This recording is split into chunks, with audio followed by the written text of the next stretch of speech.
Middle course number B. First हो गया ए, यानी कि हमारा जो माउंटेनियस एरिया या upper course of the river valley. Next one is हमारा middle course, middle course of the rivers. Middle course of the rivers का मतलब कि यहाँ पे कौन कौन से फीचर्स हैं उसके बारे में हम बात करें। यहाँ पे lateral erosion is dominated while vertical erosion is reduced. एक तो कैरेक्टर ये है। यहाँ पे erosional and depositional activities is going simultaneously, यानी कि जो कटाई और पटाई दोनों वाली कंडीशंस यहाँ पे पाई जाएंगी। यहाँ पे साइडवार्ड कटिंग जो है ज़्यादा डोमिनेटेड होगा और डाउनवार्ड कटिंग यहाँ पे कम हो चुका होगा। तो इसमें जो लैंडफॉर्म्स फीचर्स पाए जाएंगे उसके बारे में बात करते हैं। तो following landform features is found in the middle course of the rivers. Following landform features is found in the are found in the middle course. कुछ निम्न प्रकार के जो है भूस्थल के रूपरेखाएं जो है पाई जाएंगी कहाँ पे, मिडिल कोर्स में, ठीक है, मध्यवर्ती जो है क्षेत्रों में नदी के घाटी के। तो उसके बारे में बातें करें। नंबर 1 पे ओपन वी शेप्ड वैली है।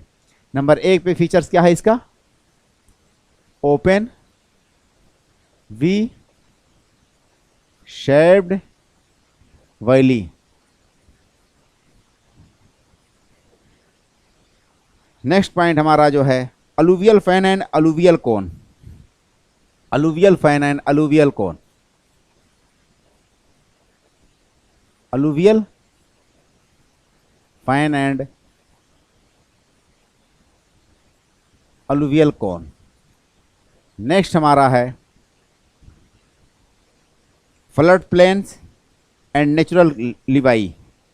फ्लड प्लेन्स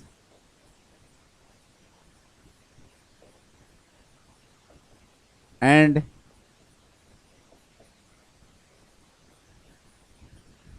नेचुरल लिवाई या levee. Flood plain and natural levees. Next हमारा जो है मियांडर्स भी है।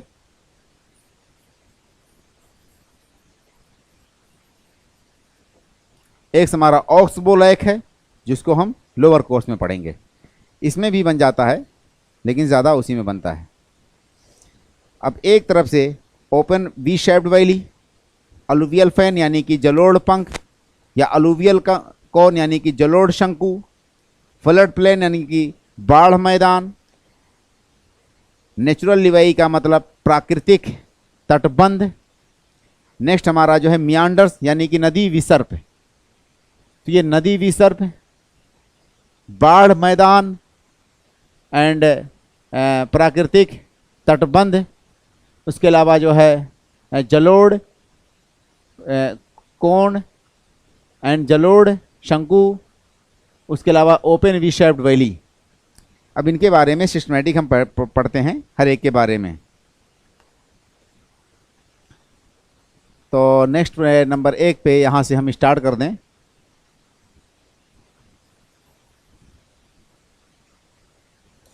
फर्स्ट ऑफ ऑल जो है open V shaped valley. Middle course में हमने ओपन वी शेप्ड वैली के बारे में डिस्कस किया था। Due to the lateral erosion the width of the upper sides of the valley is more than the lower sides of the या depth of the valley। यानी कि open V shaped का मतलब कुछ इस तरह से वैली बन जाएगा। ऊपर वाले का हिस्से का जो है विड्थ ज़्यादा होगा इसके मुकाबले में, तो ये ओपन वी शेप्ड होगा। दूसरे नंबर पे यहाँ पे क्या है, क्या क्या कारण है, लैटरल इरोजन। लैटरल इरोजन यानी कि साइड्सवार्ड कटिंग ज़्यादा होगी। रिवर मान के चलिए अगर ये ऊपरी हिस्से में ये थी तो यहाँ पे साइड्सवार्ड कटिंग होते होते, यहाँ पे साइडवार्ड कटिंग होते होते तो कुछ इस तरह से रिवर बन जाएगी। बाद में यही रिवर कुछ इस तरह से बन जाएगी इसकी वैली। ये क्या कहलाएगी, हमारा वी शेप्ड वैली। दूसरे नंबर पे ऑगमेंटेशन या जो है addition of the water by the tributaries. यहाँ पे जो बहुत सारा वाटर जो है ट्रिब्यूटरीज के द्वारा ला करके इसमें जमा कर दिया जाएगा। उसके अलावा बहुत सारे इसमें जो है सेडिमेंट्स, सिल्ट्स और क्ले वगैरह भी आकर के मिक्स हो जाएंगे, जिसकी वजह से वो रिवर ओवरलोडेड हो जाएगी। तो ये सारी कंडीशंस में पाई जाएंगी। नेक्स्ट हमारा जो है अलुवियल फैन है। अलुवियल फैन यानी कि जलोढ़ पंख है। अलुवियल कोन यानी कि जलोढ़ शंकु। अलुवियल फैन के बारे में बात करें, ये बहुत ही अच्छा और ज़बरदस्त चीज़ है।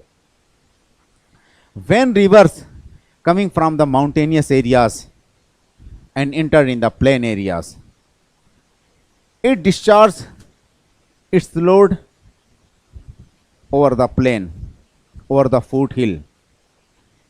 Gradient slope is also become the gentle slope.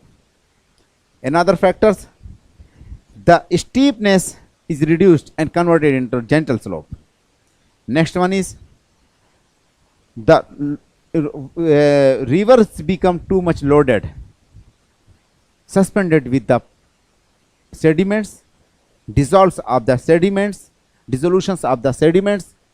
तो इसके कारण क्या है कि रिवर जो है बहुत ज्यादा alluvial fan.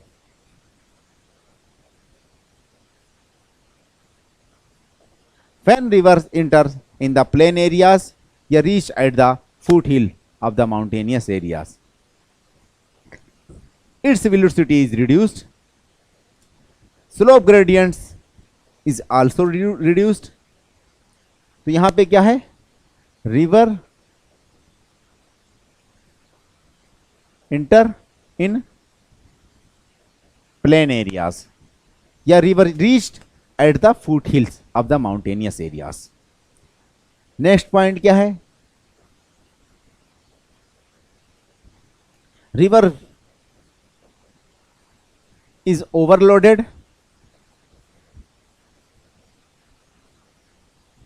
overloaded, by boulders, cobbles, pebbles, alluvial soils या sand, silts, clay। रिवर जो है बहुत ज़्यादा उसमें लोड होती है। अगर हम स्लोप की बात करें तो जेंटल स्लोप हो जाता है। जेंटल स्लोप का मतलब कि आपका जो है मंद ढाल हो जाएगा, और जब मंद ढाल हो जाएगा रिवर का तो इसका मतलब कि रिवर जो इसकी वेलोसिटी है वो घट जाएगी, इसके फ्लो की वेलोसिटी ये घट जाएगी, कम हो जाएगी। द फ्लो या इस क्या कहते हैं velocity of the river will also decrease. तो इसका फ्लो यानी कि वेलोसिटी भी घट जाएगी। इस वाली कंडीशंस में क्या होगा कि रिवर स्टार्ट्स डिपोजिट यानी कि वेलोसिटी विल आल्सो डिक्रीज। तो रिवर क्या करेगी, river will start deposit bars of the sediments, deposits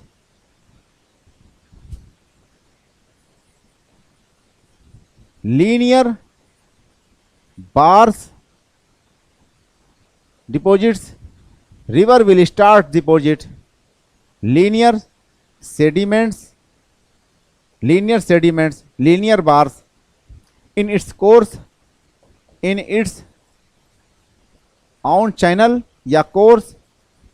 river जो है अपने ही कोर्स में, अपने ही फ्लो में क्या करने लगेगी, बहुत सारा ऐसे मलबा जो है एक बार बनाने लगेगी, ऐसे लंबाई में जो है चैनल में जमा करने लगेगी, क्या सेडिमेंट्स वगैरह। ठीक है, bank of the river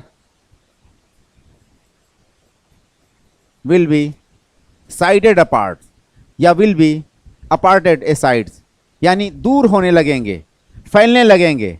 will be broaden, banks of the river will be broaden. River का जो बैंक है वो साइड की तरफ मूव करने लगेगा। इसका मतलब क्या है कि lateral erosion, due to the lateral erosion.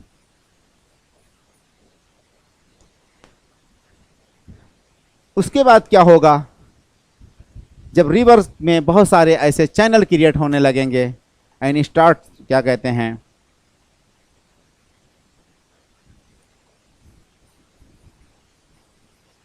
Starts या स्टार्टेड या इवॉल्व क्या कहते हैं क्रिएटेड या क्रिएटेड। ठीक है, new small size channels reverse में बहुत सारे ऐसे छोटे छोटे चैनल बनने लगेंगे और उसी चैनल्स को, उसी फीचर्स को हम कहेंगे ब्रेडेड, उसी को हम कहेंगे braided channels, braided channels, braided channel.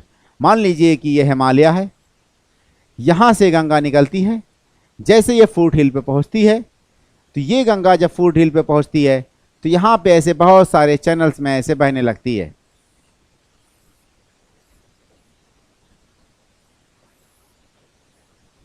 ये चैनल्स हैं रिवर्स के।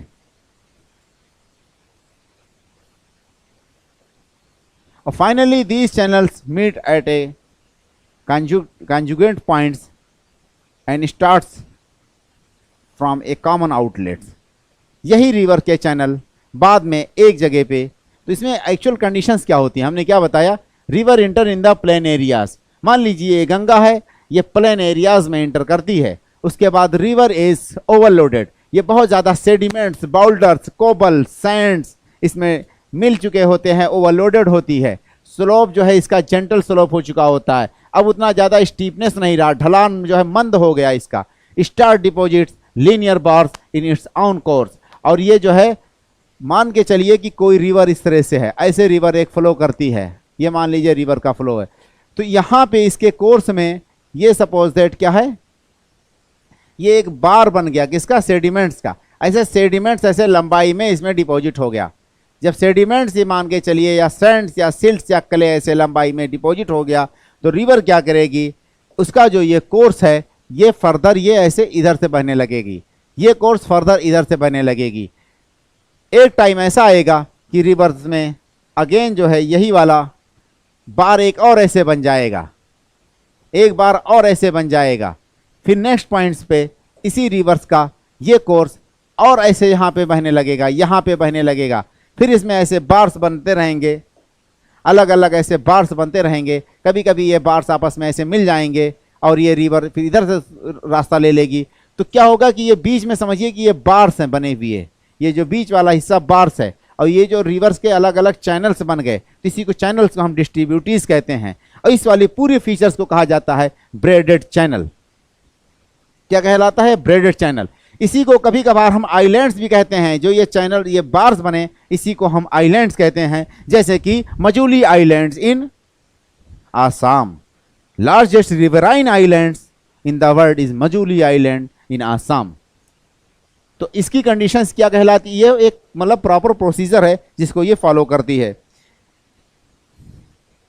ये फैन का मतलब क्या होता है, जस्ट लाइक द फैन, पंखे की जैसे कि तिरियां और तालियां होती हैं उसी तरह से ये थोड़ा कोनिकल शेप का होता है। ये जो हिस्सा होता है बीच वाला ये कोनिकल शेप का होता है और इसी के साइड से रिवर ऐसे बह रही होती है। रिवर इधर से बह रही होती है, फिर इधर मिल जाती है, फिर इधर बहती है।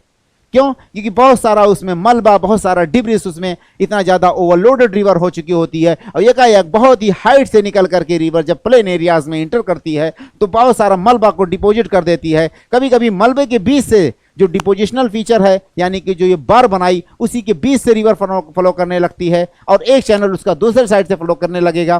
फिर क्या होगा कि कभी कभी चैनल जो है फर्दर उसका जो है साइड कटिंग के कारण और ज़्यादा जो है विड्थ में ऐसे बढ़ता चला जाएगा और दोनों साइड से बढ़ता चला जाएगा। इस वाली कंडीशन को कहते हैं ब्रेडेड चैनल्स। गंगा वाली कंडीशंस में हम देख सकते हैं जो सहारनपुर है, बिजनौर है, जहाँ पे गंगा प्लेन एरियाज में हरिद्वार में इंटर करती है, या पासीघाट जो आसाम क्या कहते हैं मेघालय में जब पासीघाट से ब्रह्मपुत्रा प्लेन एरियाज में इंटर करती है तो क्या है कि वो भी वहाँ पे भी ब्रेडेड चैनल बनाती है और वो एकाएक ओवरलोड होने के कारण ऐसे बहुत सारे चैनल्स में डिवाइड हो चुकी होती है और छोटे छोटे ऐसे आइलैंड्स बन जाते हैं बीच रिवर्स में, उसमें ब्रह्मपुत्रा में। और उसी को में से एक बहुत इंपॉर्टेंट आइलैंड्स है मजौली आइलैंड्स। ये हो गया हमारा alluvial fans and alluvial cone. Next हमारा है ये जो क्या है कि ब्रेडेड चैनल्स, यानी कि गुम्फित नदी। ब्रेडेड चैनल मीन्स गुम्फित नदी। नेक्स्ट हमारा है मियांडर्स। मियांडर्स इसको मिटा देते हैं। नेक्स्ट हमारा है मियांडर्स।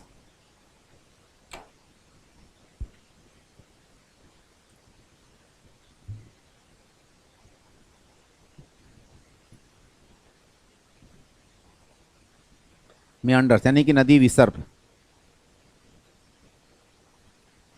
यह एक स्थल रूप ना हो करके एक नदी प्रारूप है। नदी प्रारूप का मतलब कि ये नदी की जो है एक रूप है, कि नदी किस तरह से बहती है उसी की एक शक्ल है, एक रूप है। तो इसको क्या कहा जाएगा आपका, मियांडर्स यानी कि नदी विसर्प। मियांडर जो है ये टर्की में एक नदी है, एक रिवर है, उसका नाम है मियांड्रेस। उसी के नाम पे ये इसका टाइटल या इसका नाम पड़ा है। टर्की में एक रिवर है, उसका नाम है मियांड्रेस।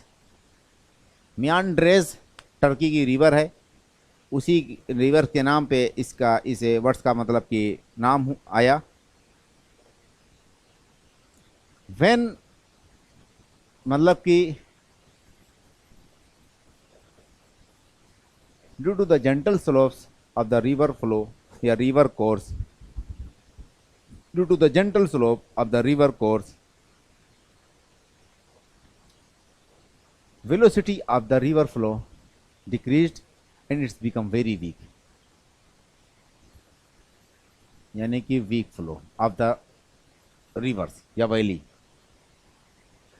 जब स्लोप बहुत ज़्यादा मंद हो जाता है, ढाल बहुत ज़्यादा मंद हो जाए और जो है फ्लो उसका बहुत ज़्यादा वीक हो जाएगा, प्लस रिवर्स में बहुत सारे सेडिमेंट्स उसमें ओवरलोडेड हों, वेट यानी कि बढ़ चुका होता है रिवर के पानी का, वाटर्स का, और उसमें जो ट्रिब्यूटरीज हैं वो उसकी वाटर्स के वॉल्यूम्स को फर्दर जो है आपका इंक्रीज करते रहते हैं।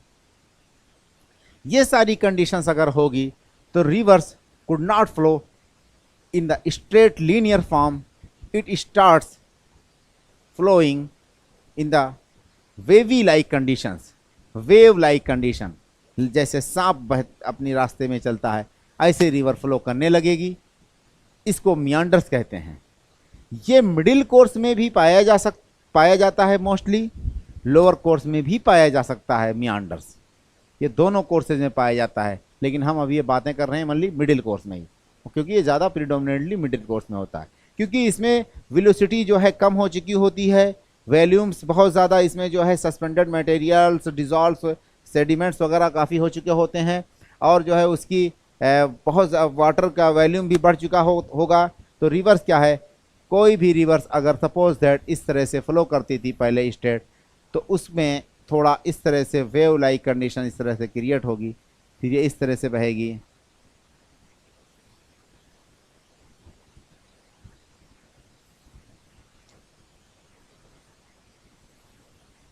इसी को हम क्या कहते हैं, ये रिवर का डायरेक्शन है, इधर से आ रही इधर जा रही है, यही क्या कहलाएगा हमारा,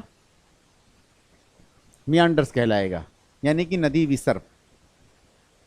इस वाली कंडीशंस में एक साइड में नदी जो है पाटती है तो दूसरे का साइड में नदी जो है काटती है। इसको मैं अगर थोड़ा मैप से समझाता हूँ डायग्राम के थ्रू, मान लीजिए कि ये रिवर है,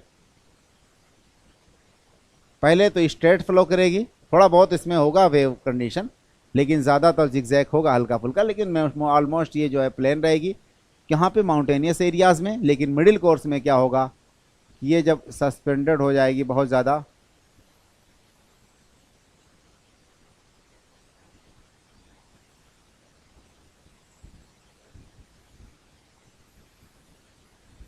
कुछ ऐसे हो सकता है रिवर। इसी रिवर का डायग्राम अगर मैं कुछ इस तरह बनाऊं, इसको सॉरी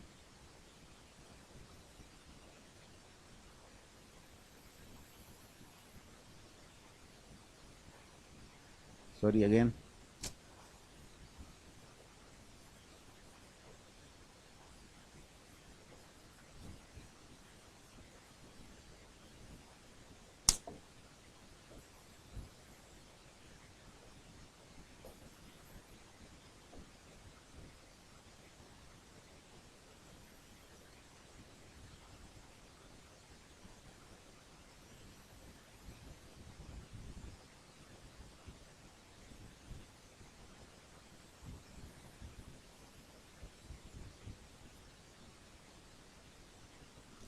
रिवर ये अगर इस तरह से फ्लो करती है तो ये इधर जा कर के स्ट्राइक करती है। फिर यही वाटर जो है रिवर का जो चैनल है, रिवर का कोर्स है, मान लीजिए कि आकर के यहाँ स्ट्राइक किया तो इस साइड में इसको कट करती है। फिर आकर के ये जो है इस तरह से फ्लो करते हुए यहाँ स्ट्राइक की तो उस साइड में कट कर रही है। यही रिवर जो है आकर के फिर यहाँ स्ट्राइक कर रही तो इस साइड में कट कर रही है। ये रिवर आकर के फिर यहाँ आकर के ऐसे यहाँ आकर के स्ट्राइक कर रही है। इधर पहले कट की, फिर एक चैनल इधर जाके कट किया, इधर भी चैनल कट किया, फिर आकर के इस तरह से मूव करती है। इसमें क्या होता है कि दो कंडीशंस बनती है। जहाँ पे ये रिवर आकर के स्ट्राइक की, इस साइड में इसको ऐसे काटती रहती है, काटती रहती है ऐसे। यहाँ पे अगर रिवर ऐसे काटती रहेगी, इसको काटती रहेगी, काटती रहेगी, ऐसे काटती रहेगी इसको, इस वाली कंडीशन में ये रिवर इसको काट रही है, काट रही है। नेक्स्ट पॉइंट क्या होता है कि जब रिवर यहाँ पे इसको काट रही होती है तो ये चीज़ कुछ इस तरह से हो जाता है। बाद के दिनों में इसका चैनल, ये वाला चैनल जो है कुछ इस तरह से हो जाता है। ये चैनल जो है रिवर का कुछ इस तरह से हो जाएगा और यहाँ पे ये जो है पूरा पूरा कट करके कुछ इस तरह से हुआ और ये वाला जो चैनल थे कुछ इस तरह से आकर के हो गया। इसी तरह से ये मियांडर्स बनाती है। तो एक साइड में काटती है और दूसरे साइड में पाटती है। अब जब यहाँ पे कट किया तो एक चैनल इसका एक फ्लो कुछ ऐसा होगा कि नीचे से आकर के इधर आएगा और इधर जो है मलबा को डिपॉजिट करेगा। इस वाले का अगर हम क्रॉस सेक्शन बना देते हैं यहाँ पे समझने के लिए, cross sections of this particular course, तो कुछ इस तरह से होगा।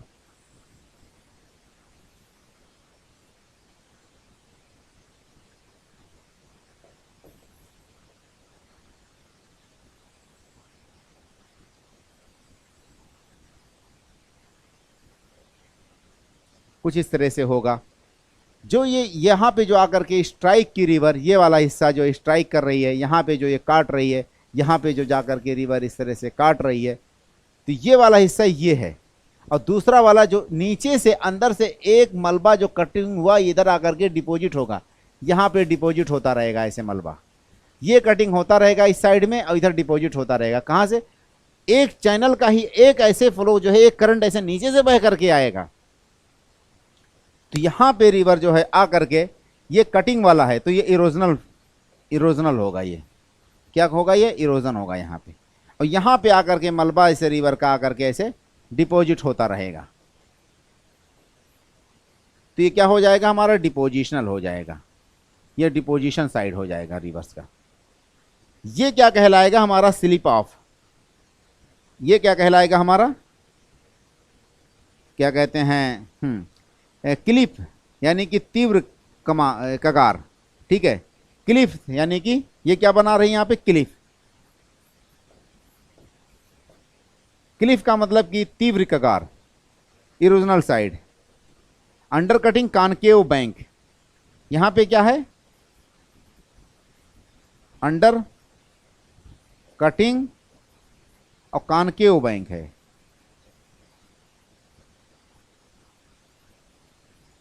यहां पे क्या है? डीपनिंग हो रही वैली, इस साइड में डीपनिंग वैली हो रही है। यही रिवर जा करके यहाँ पे जब कट रही कर रही है तो ये वाला साइड हमने यहाँ बनाया है रिवर्स का। और रिवर्स का दूसरा वाला साइड, ये वाला साइड जहाँ पे मलबा नीचे से ला करके यहाँ डिपॉजिट हो रहा है, मलबा ला करके यहाँ पे डिपॉजिट हो रहा है ये नीचे से, इस वाले साइड्स को हमने यहाँ पे बना दिया। तो ये क्या कहलाता है? क्लिफ कहलाता है। क्लिफ मतलब ऐसे स्ट्रेट जो अगर साइड होती है इसको क्लिफ बोलते हैं। इसको क्या कहा जाएगा? स्लिप ऑफ कहा जाएगा। स्लिप ऑफ साइड होगा। यहां पे अंडर कटिंग है तो यहां पे डिपोजिशनल है। ये कॉनकेव यहां पे एक तरह से बैंक है। कॉनकेव का मतलब इस तरह से जब कोई चीज गहरा होता है। और ये हो जाएगा हमारा कॉन्वेक्स, इस तरह से। ये हमारा डोमल शेप कोई होगा, ऊपर से ऐसे ढलान हो, तो ये कॉन्वेक्स कहलाएगा। ये वाला जो है हमारा इधर वाला, ये हमारा जो है आपका स्लिप ऑफ है, यानी कि अस्कंद ढाल। स्लिप ऑफ का मतलब अस्कंद ढाल। ये जो है हमारा डीप है, ये वाला साइड। ये हमारा क्या है? शैलो है, यानी कि डेप्थ कम होगा इसमें, क्योंकि यहाँ पे डिपॉजिट है।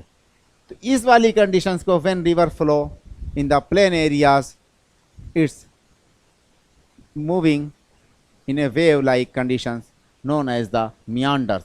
और meanders का formations क्या होता है? Here we calculate we are including only two currents of the river waters, one cutting one striking at the bank or another one is moving inside the rivers at the bed of the river. एक तो ऊपर से आकर के यहाँ पे किसी एक कोने पे स्ट्राइक करके कटिंग कर रही है, और दूसरा वाला हमारा जो है, दूसरी वाली कंडीशन में हमने क्या देखा कि ये आकर के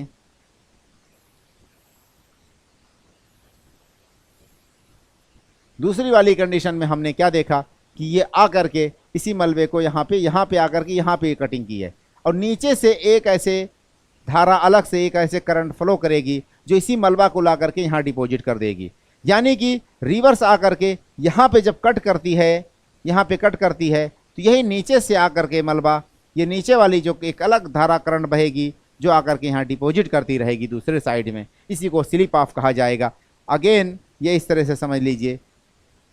तो ये ऐसे कंटिन्यूअस है, एक तरह से एक बेल्ट की तरह, कन्वेयर बेल्ट की तरह ये मूव करता रहता है, और ये कटिंग और छटिंग दोनों होती रहती है। यानी कटाई और पटाई, इधर कटाई हो रही, इधर पटाई हो रही है, इधर डिपोजिशन है तो ये इधर इरोजन है, ये क्लिफ है तो ये हमारा स्लिप ऑफ है, ये कॉन्वेक्स है तो ये हमारा जो है कॉनकेव है, यहाँ अंडर कटिंग है तो यहाँ पे हमारा जो है शैलो यानी कि पटाई वाली कंडीशन हो रही है। अच्छा, एक चीज़ और जान लेने की है कि ऑक्स बो लैक होता है गोखुर झील।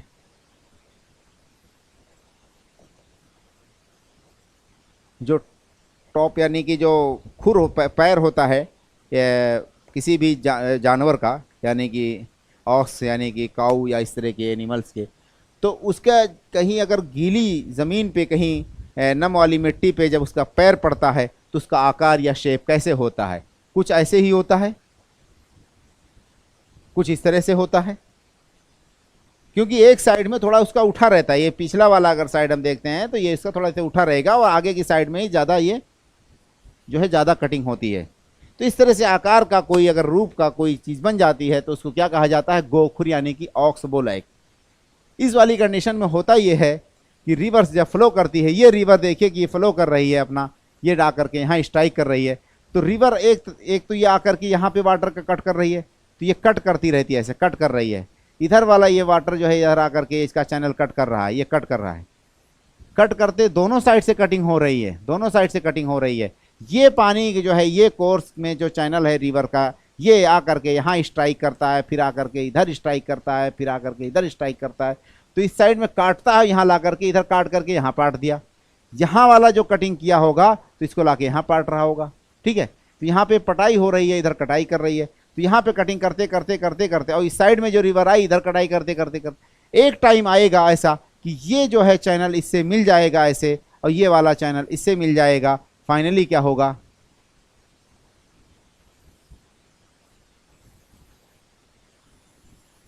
रिवर जो है कुछ इस तरह से फ्लो करने लगेगी।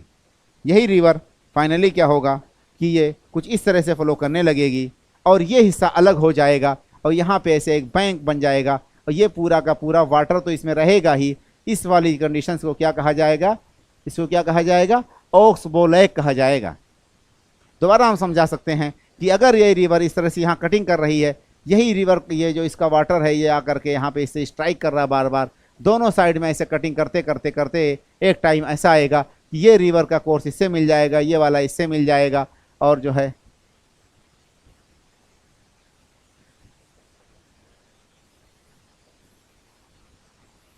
रिवर कुछ जो है स्ट्रेंथन हो जाएगी, लेंथ में हो जाएगी, और ये जो रह गया हिस्सा, इसमें वाटर वैसे ही डिपॉजिट रहेगा ही, जो वाटर इसमें बचा रहा है, या बारिश वारिश का पानी, या थोड़ा बहुत इसमें से रिस करके भी जा सकता है। तो इसी को ऑक्स बो लैक कहते हैं। मोस्टली ऑक्स बो लैक जो है ये लोअर कोर्सेज में पाया जाता है, लेकिन मिडिल कोर्स में भी पाया जा सकता है। अब हमारा आ गया लोअर कोर्स, कुछ और थोड़ी देर की बात है। लोअर कोर्स इसको भी कंप्लीट कर लेते हैं, 15 मिनट्स में हो जाएगा lower course.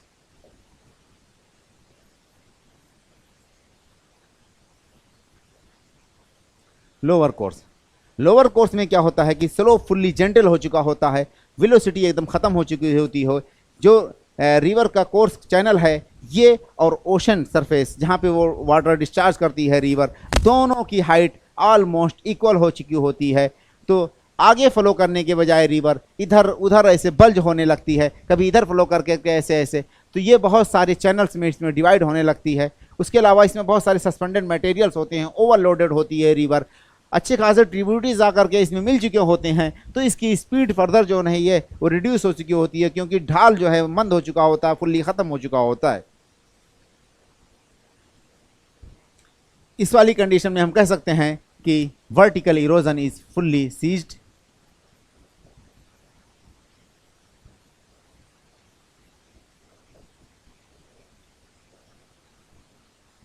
Vertical erosion almost ख़त्म हो चुका है, ना के बराबर है ना पैद है। और लेटरल इरोजन ही ओनली होता है इसमें। और उसके अलावा जो है डिपोजिशन ज़्यादा होगा, इसमें डिपोजिशन ज़्यादा होगा इरोजन के मुकाबले में भी। और इरोजन अगर होगा तो लेटरल इरोजन होगा, यानी साइड वार्ड्स कटिंग होगी। अच्छा खासा वाटर जो है इसमें आकर के और सेडिमेंट्स ट्रिब्यूटरीज के द्वारा आकर के मेन स्ट्रीम में मिल चुकी होगी, जिसके कारण बहुत ज़्यादा इसका जो है लोड हो चुका होगा। इसमें कौन कौन से फीचर्स बनते हैं उसके बारे में बातें करें। नंबर 1 में flood plains and natural लीवाई। Number 1 पे फ्लड प्लेन, नंबर 2 पे नंबर 1 पे flood plain and natural लीवाई and natural लीवाई या लेवी।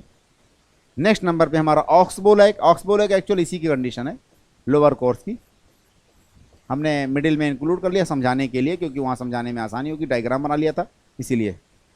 नेक्स्ट नंबर पे हमारा डेल्टा फॉर्मेशन इसमें होता है। Flood plains and natural लीवाई। Flood plain का मतलब कि बाढ़ मैदान, नेचुरल लीवाई का मतलब प्राकृतिक तटबंध, ऑक्सबो लेक का मतलब होता है गोखुर झील, उसके बाद हमारा डेल्टा है। ये जो फ्लड प्लेन है, नंबर 1 पे हमारा फ्लड प्लेन है, ले लेते हैं फ्लड प्लेन को। फ्लड प्लेन जो है ये कहाँ पे है, in middle and lower course both, in middle and lower course both, when rivers spreads its water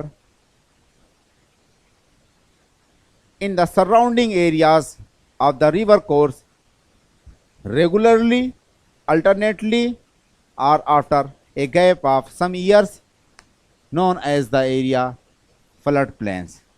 जब रिवर बहती है तो अपने पास आजू बाजू के क्षेत्रों में कभी हर साल, कभी अल्टरनेट यानी 1 साल के बाद 2 साल के बाद गैप से, कभी कुछ सालों के बाद अपना वाटर डिस्चार्ज करती रहती है, और वहाँ पे सेडिमेंट्स, मलबा या फर्टाइल सॉइल डिपॉजिट कर देती है। उस एरियाज को फ्लड प्लेन कहा जाता है।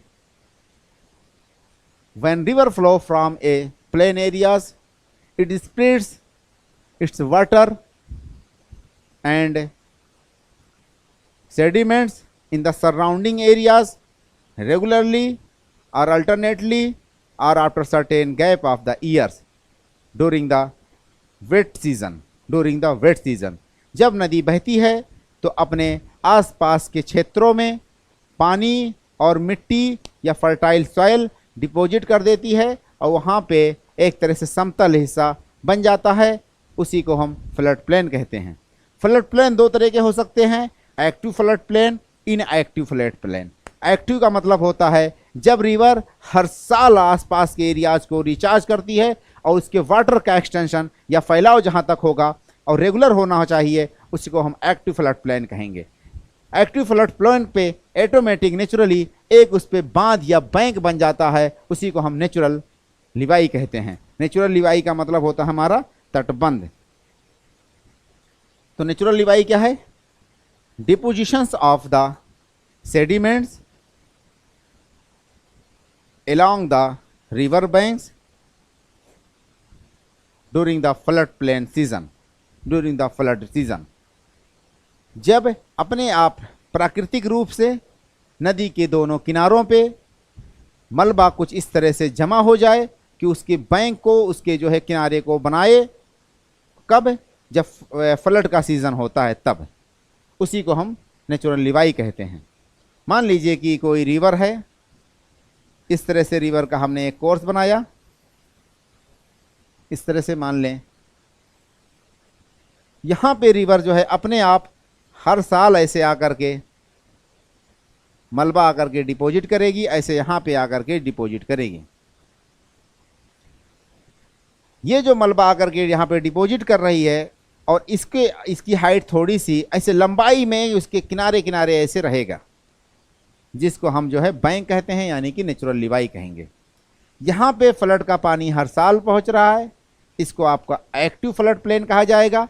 इधर वाले हिस्से में जो है पानी हर साल नहीं पहुँच पाता, कभी कभार इंटरवल के साथ यहाँ पे जो है इसका रिवर वाटर या सेडिमेंट्स पहुँचता है, तो इसको हम इनएक्टिव मतलब एक्टिव जो ना हो, इनएक्टिव फ्लड प्लेन कहेंगे। लेकिन ये भी काफ़ी फर्टाइल लैंड्स होती है, फर्टाइल ट्रैक्स होती है, जहाँ जहाँ तक रिवर्स अपने आजू बाजू एरियाज़ को रिचार्ज करती रहती है, उसकी सॉइल्स को, उसी के लैंड्स को खादर लैंड्स भी कहते हैं। खादर लैंड्स का मतलब कि न्यू अलूवियम, भांगर लैंड्स का मतलब कि ओल्ड अलूवियम, जहाँ पे रिवर या उसका वाटर का और उसका जो है सेडिमेंट्स पहले हो सकता है कि यहाँ पे पहुँचा रहा हो, लेकिन अब ना रेगुलरली पहुँच पा रहा हो, या मतलब कि यहाँ पे आसानी से ना पहुँच पाए, तो उसको ओल्ड अलूवियम कहते हैं। हो सकता है इसका कोर्स यहाँ रहा हो, कुछ सॉइल की कंडीशंस यहाँ पाई जाएगी, क्योंकि इसके कोर्स का असर यहाँ पे रहेगा, क्योंकि रिवर्स का कोर्स पहले यहाँ था, ये शिफ्ट होकर के यहाँ आ गया, और यहाँ पे जब आएगा तो ये इतने एरिया में ही इसका असर जाएगा, बहुत ज़्यादा लेंथ में इसका असर दूर तक विड्थ में नहीं जा सकता। तो इस तरह से इसको ओल्ड अलूवियम यानी कि भांगर लैंड, न्यू अलूवियम यानी खादर लैंड कहते हैं। अब यही खादर लैंड जो होता है उसी को हम फ्लड प्लेन भी कह दें। जलोढ़ जो है आपका मैदान, यानी कि जब रिवर अपनी मिट्टी को सेडिमेंट्स को रिचार्ज करती है, फैलाती है वेट वाले सीज़न में, जब रेनी सीज़न में, उसी को हम फ्लड प्लेन्स कहते हैं। नेक्स्ट हमारा ऑक्सबो लेक है, इसके बारे में हम डिस्कस कर चुके हैं। अब आ जाते हैं डेल्टा के बारे में। ये बहुत इंपॉर्टेंट टॉपिक्स है।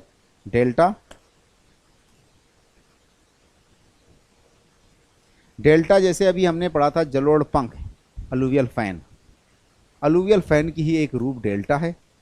अलूवियल फैन हमने देखा था, ये बनता है, इसका फॉर्मेशंस होता है जब रिवर पहाड़ से प्लेन में एंटर करती है।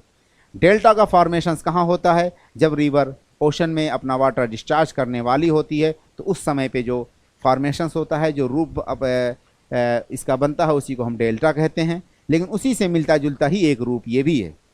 नेक्स्ट पॉइंट क्या है? यहाँ पे रिवर जो है नदी तट पे लाइव ये जो मलबा जो सेडिमेंट्स है उसको आकर के चारों तरफ फैला देती है। उस वाली कंडीशंस में भी ला करके फैला देती थी, लेकिन वहाँ पे रिवर बहुत सारे चैनल्स में डिवाइड होने के बाद फिर एक कॉमन पॉइंट्स पे आकर के मिल जाती थी। यहाँ पे कॉमन पॉइंट्स पे नहीं मिलेंगी। यहाँ पे जो रिवर्स चैनल्स में अलग अलग डिस्ट्रीब्यूट होंगी, जो ब्रांचिंग होगा रिवर्स का, वो दोबारा मीट नहीं होगी। अलग अलग सेपरेट ब्रांच ही जा कर के अपना वाटर उसमें ओशन में या सी में डिस्चार्ज करेगी। तो इस वाली कंडीशन को हम डेल्टा कहते हैं। उस वाली कंडीशंस में क्या है, दोबारा एक कॉमन आउटलेट पे आकर के मिल जाएंगी और उसी से वाटर उसका डिस्चार्ज होगा, फ्लो होगा। इस वाली कंडीशन में जब रिवर्स के ब्रांचेस बनेंगे या branching off the rivers can never meet again and it will finally discharge the water by each channel separately. हर चैनल अपना अपना वाटर ओशन में जाकर के डिस्चार्ज करेगा, दोबारा रिवर इसमें ब्रांच होकर के नहीं मिलेगी। सपोज दैट इसको बनाते हैं इस तरह से कुछ डायग्राम के साथ। मान लीजिए कि ये आपका हिमालय है, यहाँ से रिवर गंगा निकलती है। जैसे ये फरक्का बैराज है, फरक्का बैराज के बाद जब रिवर निकलती है फर्दर आगे, तो इसके बहुत सारे चैनल से में ऐसे डिवाइड होने लगती है, यही रिवर ब्रांचिंग होने लगती है। इस तरह से, और ये जो मलबा है ये मिलती नहीं है और जा करके सेपरेटली अलग अलग रिवर्स के चैनल उसमें एक या दो कोई मिल भी सकती है, और ये एरिया क्या कहलाता है आपका, डेल्टा कहलाता है। डेल्टा ये ग्रीक वर्ड है। डेल्टा का मतलब कि जो इस तरह की कुछ आकार का हो, कॉनिकल शेप का, थोड़ा मतलब कि त्रिभुज टाइप। तो ये त्रिभुज टाइप इस तरह से आकार कुछ बना लेते हैं इस तरह से, इसीलिए इसको डेल्टा बोला जाता है।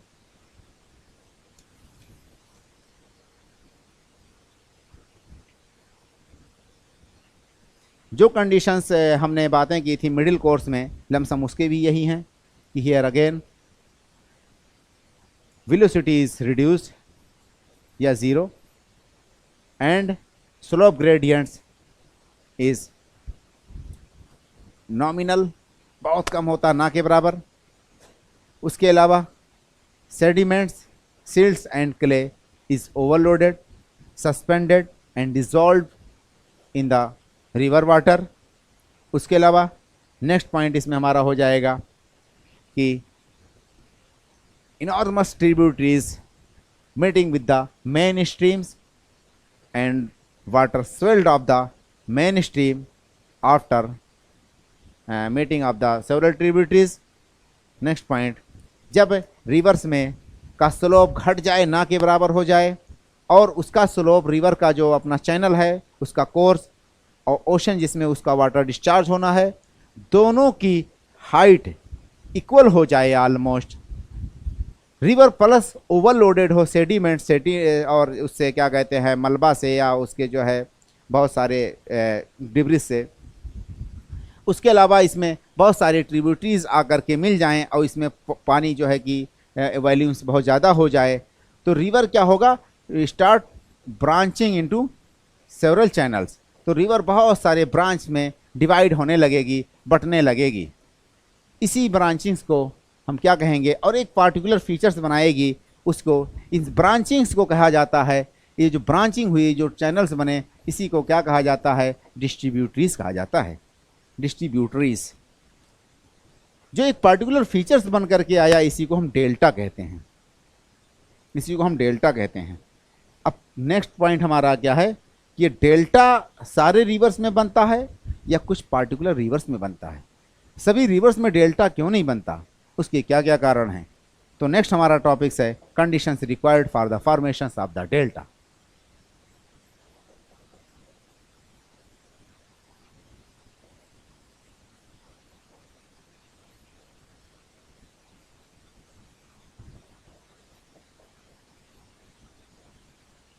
डेल्टा फॉर्मेशंस के लिए क्या क्या कंडीशंस रिक्वायर्ड हैं। नंबर 1 पे सेडिमेंट्स हैं। Adequate amounts of the sediments in the river course या रिवर चैनल, यानी कि रिवर कोर्स में एक मतलब कि ज़रूरत भर के सेडिमेंट्स होना चाहिए। नेक्स्ट पॉइंट है क्या है, तो यहाँ पे क्या है हमारा, adequate amounts of the sediments, sediments. Next point हमारा क्या है, absence of strongs and absence of strongs, sea waves, currents and tides. यानी कि जहां पे रिवर अपना वाटर डिस्चार्ज करती है वहां पे कोई भी सी वेव्स या करंट्स का होना नहीं चाहिए। अगर कोई भी सी वेव्स या करंट होगी तो ये इसका जो मलबा है, इसका डिब्रिस है, इसका सेडिमेंट्स है, उसको अपने साथ बहा करके लेकर के ओशन में इंटीरियर एरियाज में लेके चली जाएगी। इस तरह से डेल्टा का फॉर्मेशन नहीं हो पाएगा, इसलिए वो साइलेंट मोड में होना चाहिए ओशंस को, या क्या कहते हैं, सी को। Shallow depth of the sea. Next point हमारा क्या है कि shallow depth of the sea near mouth of the river. जहां पे रिवर अपना वाटर डिस्चार्ज करती है ओशन में, उसका डेप्थ बहुत ज़्यादा नहीं होना चाहिए। अगर बहुत ज़्यादा डेप्थ होगा तो सारा का सारा मलबा ओशन में जाकर के डिपॉजिट होगा और इस तरह से इसका फॉर्मेशन नहीं हो पाएगा। नेक्स्ट पॉइंट क्या है, river velocity must be very slow, या कहते हैं स्ट्रीम वेलोसिटी मस्ट बी लो, या वेरी स्लो। स्ट्रीम का जो रिवर्स का ये वेलोसिटी है ये बहुत ही ज़्यादा हमारा स्लो होना चाहिए। ये इसके कंडीशंस हैं। नंबर 1 पे सेडिमेंट्स उसमें अच्छा खासा होना चाहिए। सेडिमेंट्स का मतलब कि जैसे गाद हो गया, आपका जो है रेता हो गया, या वो मिट्टी होती है, वो सब इसमें पाया जाना चाहिए। बहुत ही ज़्यादा स्पीड से कोई करंट्स या कोई वेव्स, सी वेव्स या कोई टाइड्स ना फ्लो करती हो जहाँ पे रिवर अपना वाटर डिस्चार्ज करती है। जो माउथ है वहाँ पे बहुत ही शैलो रिवर हो, यानी कि उसका बहुत ज़्यादा गहराई ना हो, डेप्थ ज़्यादा ना हो ओशन का। जो ये रिवर है उसकी स्पीड बहुत ज़्यादा या वेलोसिटी बहुत ज़्यादा ना हो। ये कंडीशंस हैं, तभी डेल्टा का फॉर्मेशन होगा। अब अगला कंडीशंस है कि types of the delta. Types of the delta, number 1 पे arcuate delta. Arcuate delta, arcuate delta, arc means होता है semi circle, half circle, quarter circle. जैसे सर्कल है, इसका थोड़ा सा हिस्सा ले ले, इस तरह मान ले लीजिए, इस तरह से हमने ये बनाया, सेमी सर्कल बन गया। ये आर्क है, this is the arc, arc like shape, that is the arcuate delta. When river discharge it's water in the ocean,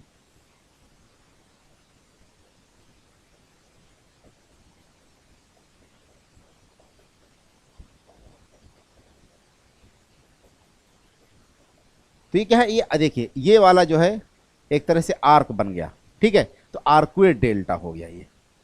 यहाँ पे जो है मार्जिन जो है आपका थोड़ा सा मतलब कि कम है, और ये जो मिडिल वाला पार्ट है थोड़ा सा आउटवर्ड, मतलब कि इसका एक्सटेंशन है। अब मार्जिन थोड़ा जो है इनवर्ड ही एक्सटेंशन है, यानी कि ये कम फैला हो, ये जो है तो ये मतलब आर्क्वेट डेल्टा बन इसके ऊपर हम कहते हैं। नेक्स्ट पॉइंट हमारा जो है arcuate delta,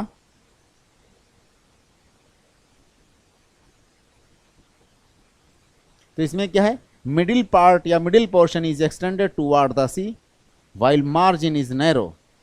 margin is narrow, margin मतलब कम है इसमें। ये it's look like then arc of a circle, ठीक है। नेक्स्ट हमारा क्या है कि कहाँ कहाँ पे ये आर्क्वेट डेल्टा पाई जाती है। नाइल रिवर आर्क्वेट डेल्टा बनाती है, नंबर 1 पे लिखते चलते हैं नाइल रिवर। नंबर 2 पे हम मान लेते हैं कि गंगा। नंबर 3 पे राइन, नाइजर, एलो। राइन, नाइजर, एलो यानी हुआंग हो। उसके अलावा जो है Irrawaddy, Olga, Indus, Danube. Irrawaddy, Indus, Danube, और क्या बचा, इंडस, डेन्यूब, ओल्गा, ओल्गा नहीं लिखा, Olga, Nile river. Nile river जो इजिप्ट है वो नाइल रिवर भी डेल्टा बनाती है, आर्क्वेट डेल्टा। उसके अलावा गंगा रिवर भी आर्क्वेट डेल्टा बनाती है। राइन ये भी जो है आर्क्वेट डेल्टा बनाती है। राइन रिवर ये आल्प्स माउंटेनियस एरियाज जो कि आपका स्विट्ज़रलैंड में है, स्विट्ज़रलैंड में जो आल्प्स है वहाँ से ये निकलती है राइन रिवर। और ये नेदरलैंड में जो है ये डिस्चार्ज करती है अपना वाटर। उसके अलावा ये जर्मन से बहते हुए जब ये नेदरलैंड में पहुंचती है तो रोटरडाम सिटी है, वहाँ पे जाकर के नॉर्थ सी में अपना वाटर ये डिस्चार्ज करती है। ये राइन रिवर है, इसके बेसिन के अंतर्गत जो है आपका Belgium, France, Luxembourg, Belgium, France, इन 3 कंट्रीज़ में ये राइन रिवर का जो है बेसिन फैला हुआ है और ये नॉर्थ सी में अपना वाटर डिस्चार्ज करती है। उसके अलावा नाइजर रिवर ये नाइजर जो नाइजीरिया के ऊपर एक कंट्री है वहाँ से निकल करके नाइजीरिया से होते हुए ये आपका गिनी कोस्ट है, वहाँ पे आकर के अपना वाटर डिस्चार्ज करती है, डेल्टा बनाती है। उसके अलावा एलो रिवर को हम होंगहो रिवर भी कहते हैं। एलो इसका नाम इसलिए पड़ा क्योंकि इसके वाटर का पानी, इसका जो पानी है, इसका जो मतलब कलर है पानी का, ये एलो है क्योंकि ये लोएस्ट फ्लोज से होकर के गुजरती है, तो इसका वाटर जो है एलो हो जाता है। पहले ये एलो सी में डिस्चार्ज करती थी, बाद में इसमें जो है इसका कोर्स बदल गया और इसी में बहुत ज़्यादा फ्रीक्वेंटली इसका कोर्स बदलता रहता है, इसलिए इसमें फ्लड आता रहता है और इसको सारो ऑफ चाइना भी बोला जाता है। इसका नाम जो है वांगहो रिवर भी है। ये चाइना की सेकंड नंबर की जो है यांगजे रिवर के बाद सेकंड रिवर पे ही नंबर पे जो है ये रिवर है चाइना की। ये बोहाई सी में अपना वाटर डिस्चार्ज करती है, एलओसी। नेक्स्ट नंबर पे हमारा इरावडी है। इरावडी ये जो है म्यांमार की रिवर है, म्यांमार की सबसे लार्जेस्ट रिवर है। ये नॉर्थ टू साउथ से तिब्बत वाले जो हिमालयन रीजन है वहाँ से निकलती है और ये अंडमान सी में अपना वाटर डिस्चार्ज करती है। नेक्स्ट हमारा ओल्गा रिवर है। ओल्गा रिवर ये जो है रशिया में फ्लो करती है। ये सबसे ज़्यादा लॉन्गेस्ट रिवर है पूरे यूरोप की और ये जो अपना वाटर ओल्गा जो है कैस्पियन सी में डिस्चार्ज करती है। उसके अलावा इंडस रिवर है, इसको हम डिटेल में पढ़ेंगे। कराची के पास ये अपना वाटर डिस्चार्ज करती है। डैन्यूब रिवर जो है ये आपका सेकंड लॉन्गेस्ट रिवर है यूरोप की। सबसे बड़ी रिवर तो ओल्गा है जो कि रशिया से फ्लो करती है और कैस्पियन सी में ओल्गा रिवर अपना वाटर डिस्चार्ज करती है। ओल्गा के बाद जो डैन्यूब रिवर है सेकंड लॉन्गेस्ट रिवर है आपका ये यूरोप की और ये जो सेंट्रल यूरोप है, ईस्टर्न यूरोपियन कंट्रीज़ है, वहाँ से फ्लो करते हुए टोटल ऑलमोस्ट 10 कंट्रीज़ से गुजरती है और ये ब्लैक सी में अपना वाटर डिस्चार्ज करती है। बहुत सारी कंट्रीज़ के कैपिटल भी इसी रिवर्स के ऊपर हैं। अब हम आ जाते हैं बर्ड फूड डेल्टा। नेक्स्ट हमारा जो है बर्ड फूड डेल्टा। हम जब रिवर्स कराएंगे कंट्रीज़ का तो उसमें डिटेल में पढ़ेंगे हर एक में कि कौन सी रिवर कहाँ कहाँ से निकलती है, कौन से नेशनल पार्क वहाँ पाए जाते हैं, कौन से वाइल्ड लाइफ फिर उन नेशनल पार्क्स में हैं और उसके अलावा उसका इंपॉर्टेंट सिटीज़ कहाँ से है, उसका उद्गम कहाँ होता है, उसका फाइनल वाटर डिस्चार्ज कहाँ होता है। हर एक रिवर्स के बारे में डिटेल में जब मैपिंग कराई जाएगी तो उसमें पढ़ी जाएगी। अभी हम पढ़ लेते हैं बर्ड फूड डेल्टा।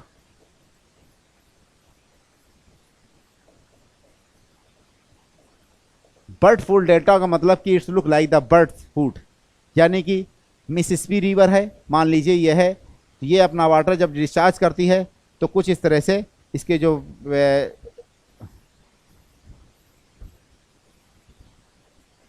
ये इस तरह से, तो ये जो है हमारा बर्ड फूड, यानी कि जैसे पंख जो है इसके जो होते हैं आपका,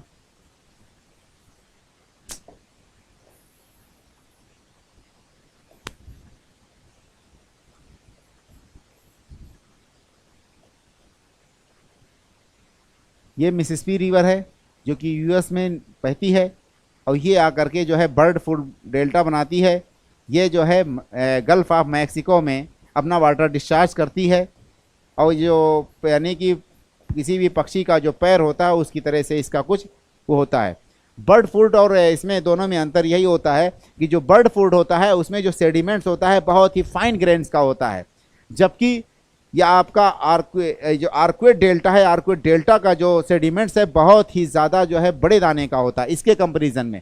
तो बर्ड फूड का जो सेडिमेंट्स है वो बहुत ही ज़्यादा बारीक होने के कारण ये बर्ड फूड होता है और ये बहुत ज़्यादा एक्सटेंशन होता है इसका toward the sea, toward the ocean, इसीलिए ये इस तरह से लुक लाइक होता है। नेक्स्ट हमारा क्या है, इस्टोरियन डेल्टा या इस्टोरीज।